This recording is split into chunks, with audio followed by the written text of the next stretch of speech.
Today is October 30th. Welcome to Big Book Daily. My name is Rob. I am an alcoholic. It is a thrill, honor, and joy to be here with you today as we journey through the Big Book of Alcoholics Anonymous and the 12 Steps and 12 Traditions. Today out of the Big Book, we're going to continue our journey through Chapter 8, Two Wives. We'll be reading page 106. Out of the 12 and 12, we will begin tradition number 2 by reading page 132. And of course, we'll read today's 24 hours a day and daily reflection. So with that, hope you all are doing well this morning, my friends. We've been given a brand new set of 24 hours. Clean slate. All we have to focus on is today. It's always an exciting opportunity. So with that, let's get to the good stuff.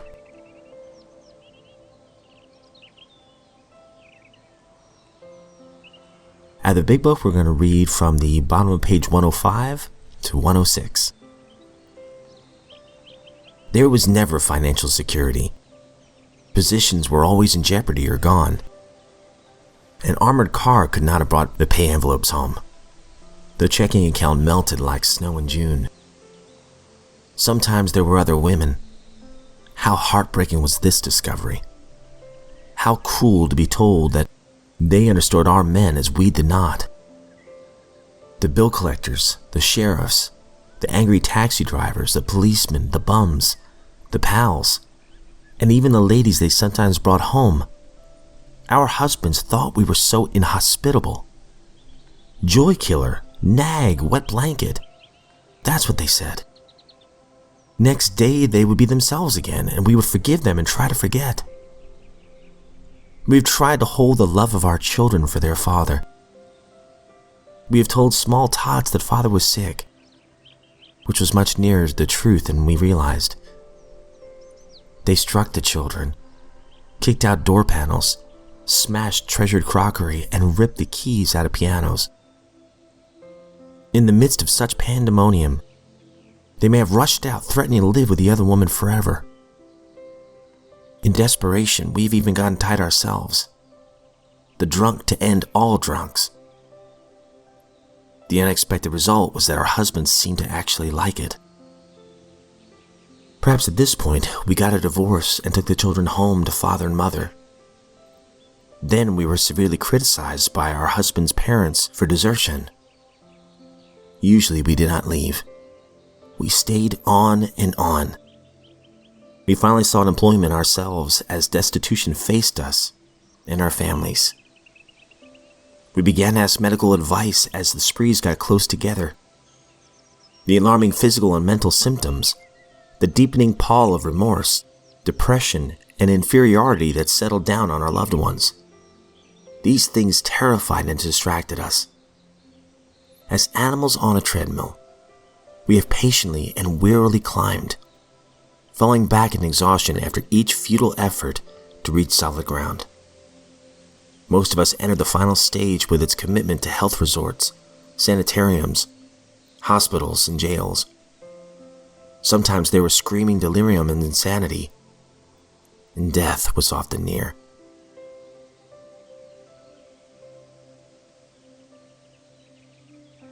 Out of the 12 and 12, we're on Tradition 2. For our group purpose, there is but one ultimate authority, a loving God as he may express himself in our group conscience.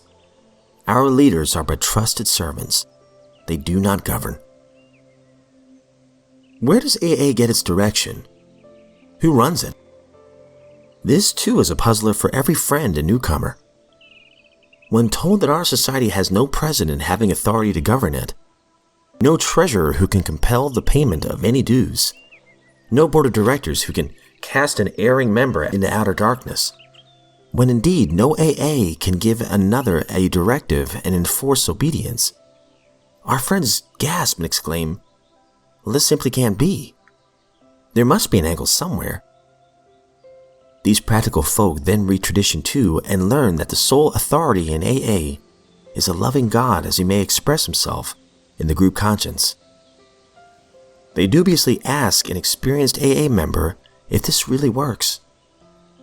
The member, sane to all appearances, immediately answers, "Yes, it definitely does." The friends mutter that this looks vague, nebulous, and pretty naive to them. Then they commence to watch us with speculative eyes, pick up a fragment of AA history, and soon hold the solid facts. What are these facts of AA life which brought us to this apparently impractical principle?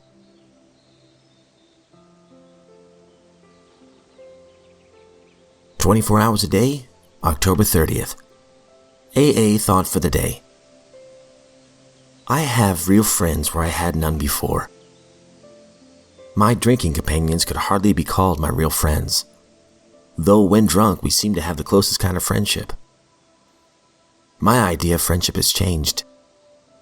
Friends are no longer people whom I can use for my own pleasure or profit. Friends are now people who understand me and I them, whom I can help and who can help me to live a better life. I have learned not to hold back and to wait for friends to come to me, but to go halfway and to be met halfway, openly and freely. Does friendship have a new meaning for me?" Meditation for the day. There's a time for everything. We should learn to wait patiently until the right time comes. Easy does it. We waste our energies in trying to get things before we are ready to have them, before we have earned the right to receive them. A great lesson we have to learn is how to wait with patience. We can believe that all our life is a preparation for something better to come when we've earned the right to it. We can believe that God has a plan for our lives and that this plan will work out in the fullness of time.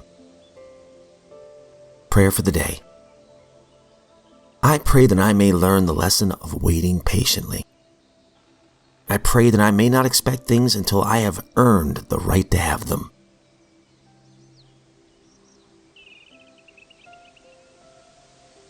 Daily Reflection, October 30th.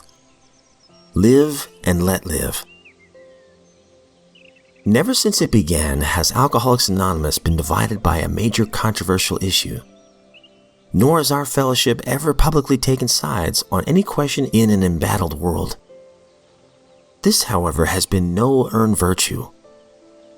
It could almost be said that we were born with it. So long as we don't argue these matters privately, it's a cinch we never shall publicly.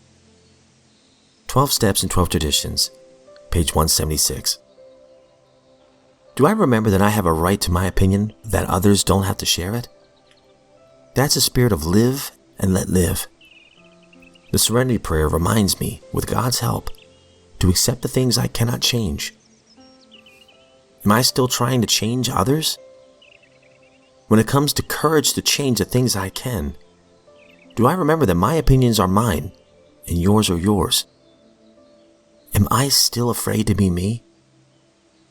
When it comes to wisdom to know the difference, do I remember that my opinions come from my experience? If I have a know-it-all attitude, aren't I being deliberately controversial?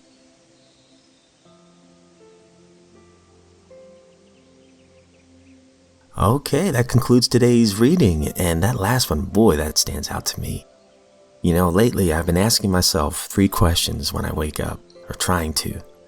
Or maybe not ask myself, but I'm trying to focus on 3 different things. Am I focusing on what I have rather than what I'm missing? Because if I focus on what I have, that's gratitude.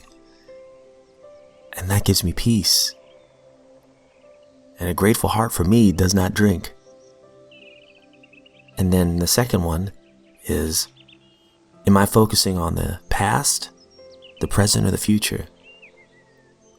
Well, the 24 Hours a Day book, we read this a while ago, I think back in July, that focuses on all 3 time periods, right?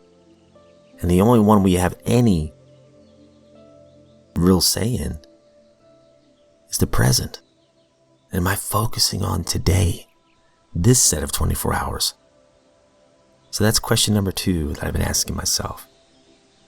And then finally, and this is the whole reason I bring this up, just like the daily reflection says, am I focusing on the things I can control or the things I can't? I can't control what I've done yesterday. I'm in no control over what's going to happen tomorrow. I have no control over other people. Maybe I can be a positive influence for others, but really I have no control over their lives, nor do I want it. And the only thing I have control over is my attitude and my response to certain situations. And I'll be honest with you, I've given a lot of people control over the years, control over my feelings and emotions. And thanks to working the steps, to having a closer relationship with my higher power than I did before I came into the rooms, and and from tripping and getting up a lot, I'm getting better at not taking things so personal. I'm getting better at realizing that I can control my responses. I can bite my tongue. I can not take it personal. That's what I can control. That's a wonderful feeling. But with that, guys, that's all we have for today. I hope you all have a great one today. As always, please know that I do not speak on behalf of AA, NA, or Al-Anon. I'm just a dude reading these books. That's it. And of course, take my personal experiences with a grain of salt. Just take what you need and leave the rest. I never want to come across as preachy to anybody. I'm just telling you what works for me, what's helped me, and take what you will out of that. But my friends, if we are given another set of 24 hours, I sincerely look forward to seeing you right back here tomorrow.